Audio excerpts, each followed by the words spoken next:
A team led by the University of Colorado Boulder has discovered an invisible shield some 7,200 miles above Earth that blocks so-called killer electrons, which whip around the planet at near light speed and have been known to threaten astronauts, fry satellites and degrade space systems during intense solar storms.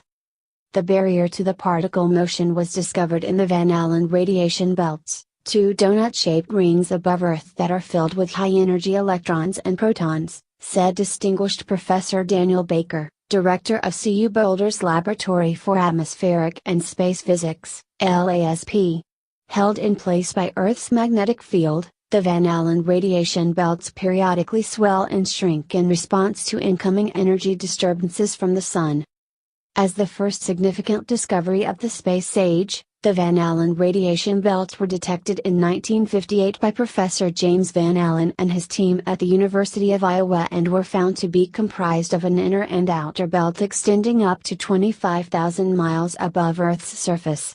In 2013, Baker, who received his doctorate under Van Allen, led a team that used the twin Van Allen probes launched by NASA in 2012 to discover a third, transient storage ring between the inner and outer Van Allen radiation belts that seems to come and go with the intensity of space weather.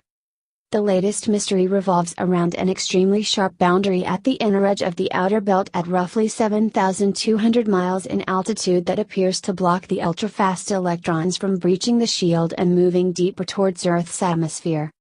It's almost like these electrons are running into a glass wall in space, said Baker, the study's lead author. Somewhat like the shields created by force fields on Star Trek that were used to repel alien weapons, we are seeing an invisible shield blocking these electrons. It's an extremely puzzling phenomenon.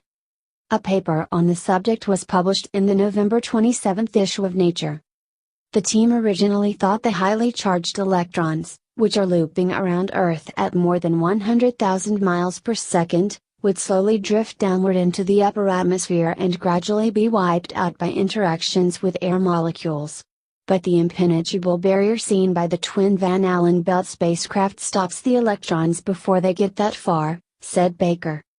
The group looked at a number of scenarios that could create and maintain such a barrier. The team wondered if it might have to do with Earth's magnetic field lines, which trap and control protons and electrons, bouncing them between Earth's poles like beads on a string. They also looked at whether radio signals from human transmitters on Earth could be scattering the charged electrons at the barrier, preventing their downward motion. Neither explanation held scientific water, Baker said. Nature abhors strong gradients and generally finds ways to smooth them out, so we would expect some of the relativistic electrons to move inward and some outward, said Baker. It's not obvious how the slow, gradual processes that should be involved in motion of these particles can conspire to create such a sharp, persistent boundary at this location in space.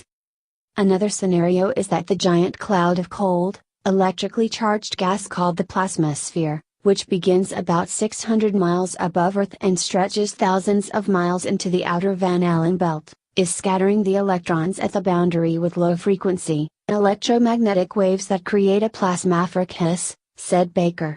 The hiss sounds like white noise when played over a speaker, he said. While Baker said plasmaspheric hiss may play a role in the puzzling space barrier, he believes there is more to the story. I think the key here is to keep observing the region in exquisite detail, which we can do because of the powerful instruments on the Van Allen probes. If the Sun really blasts the Earth's magnetosphere with a coronal mass ejection, CME, I suspect it will breach the shield for a period of time, said Baker, also a faculty member in the Astrophysical and Planetary Sciences Department. It's like looking at the phenomenon with new eyes, with a new set of instrumentation, which give us the detail to say, yes, there is this hard, fast boundary, said John Foster, Associate Director of MIT's Haystack Observatory and a study co-author. Other CU Boulder study co-authors included Allison Janes, Vaughn Hoxie, Zinran Lee, Quentin Schiller, Lauren Bloom, and David Malaspina. Other co-authors were from UCLA, Aerospace Corporation Space Sciences Lab in Los Angeles, the University of Minnesota, NASA's Goddard Space Flight Center in Greenbelt, Maryland, the University of Iowa and the New Jersey Institute of Technology.